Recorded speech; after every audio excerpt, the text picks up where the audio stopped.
ओम नमो नारायणाय। आपका अपने YouTube चैनल जय सनातनी में स्वागत है। भगवान श्री हरि की कृपा सब पे बनी रहे। तो अब हम शुरू करते हैं। आज हम जुड़ते हैं भगवान विष्णु के प्रिय माह कार्तिक महात्म कथा अध्याय 10 से। भगवान विष्णु को माहों में कार्तिक मास अत्यधिक प्रिय है। उसी तरह सभी व्रतों में एकादशी व्रत बहुत ही प्रिय है। तो अब हम शुरू करते हैं कार्तिक मास महात्म कथा अध्याय 10। आपको कथा अच्छी लगे, यह वीडियो अच्छी लगे तो लाइक सब्सक्राइब जरूर कर दीजिए, साथ ही कमेंट भी करें। कमेंट करके अपना सुझाव अवश्य दें। तो अब जुड़ते हैं कार्तिक मास महात्म कथा अध्याय 10 से। राजा पृथु बोले, हे ऋषि श्रेष्ठ नारद जी, आपको प्रणाम है। कृपा अब यह बताने की कृपा कीजिए कि जब भगवान शंकर ने अपने मस्तक के तेज को क्षीर सागर में डाला तो उस समय क्या हुआ। नारद जी बोले, हे राजन, जब भगवान शंकर ने अपना वह तेज क्षीर सागर में डाल दिया तो उस समय वह शीघ्र ही बालक होकर सागर के संगम पर बैठकर संसार को भय देने वाला रुदन करने लगा। उसके रुदन से संपूर्ण जगत व्याकुल हो उठा। लोकपाल भी व्याकुल हो गए। चराचर जल लयमान हो गया। शंकर सुवन के रुदन से संपूर्ण ब्रह्मांड व्याकुल हो गया। यह देखकर सभी देवता और ऋषि मुनि व्याकुल हो ब्रह्मा जी की शरण में गए और उन्हें प्रणाम कर उनकी स्तुति करने लगे। सभी ने ब्रह्मा जी से कहा, हे पितामह, यह तीनों बहुत ही विकट परिस्थिति उत्पन्न हो गई है। हे महायोगिन, इसको नष्ट कीजिए।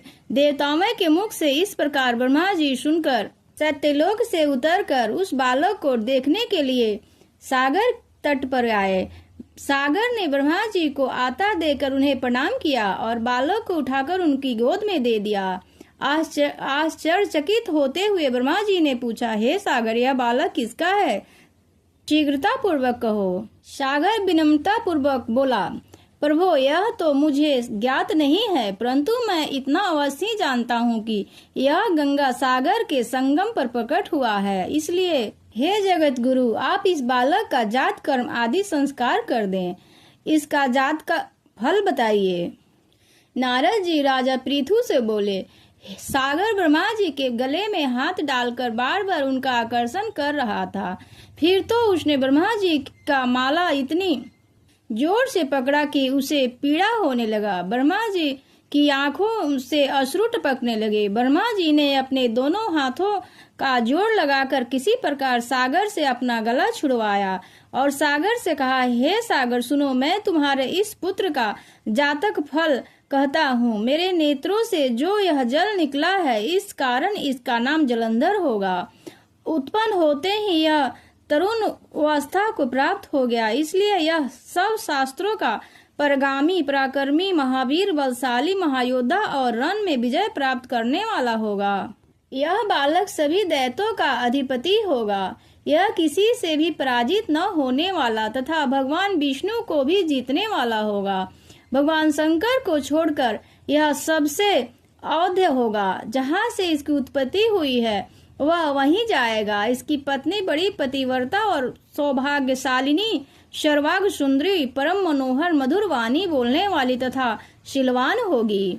सागर से इस प्रकार कहकर ब्रह्मा जी ने शुक्राचार्य को बुलवाया और उनके हाथों से बालक का राज्याभिषेक करवाकर स्वयं अंतर्ध्यान हो गए। बालक को देखकर सागर की प्रसन्नता की सीमा न रही। वह हर्षित मन से घर आ गया। फिर सागर में उस बालक का लालन पालन कर उसे पुष्ट किया। फिर कालनेमी नामक असुर को बुलाकर वृंदा नामक कन्या से विधि पूर्वक उसका विवाह करा दिया। उस विवाह में बहुत बड़ा उत्सव हुआ। श्री शुक्राचार्य के प्रभाव से पत्नी सहित जलंधर दैत्यों का राजा हो गया। कथा का अगला भाग 11 अध्याय में कल 9 बजे सुनना नहीं भूलें। कथा का अगला भाग कल सुबह 9 बजे। इस तरह से कार्तिक मास महात्म कथा अध्याय 10 संपूर्ण हुआ। जय श्री हरि विष्णु। ओम नमो नारायणाय। ओम नमो भगवते वासुदेवाय। भगवान सब पे कृपा बनाए रखें। श्री हरि की कृपा सब पे बनी रहे।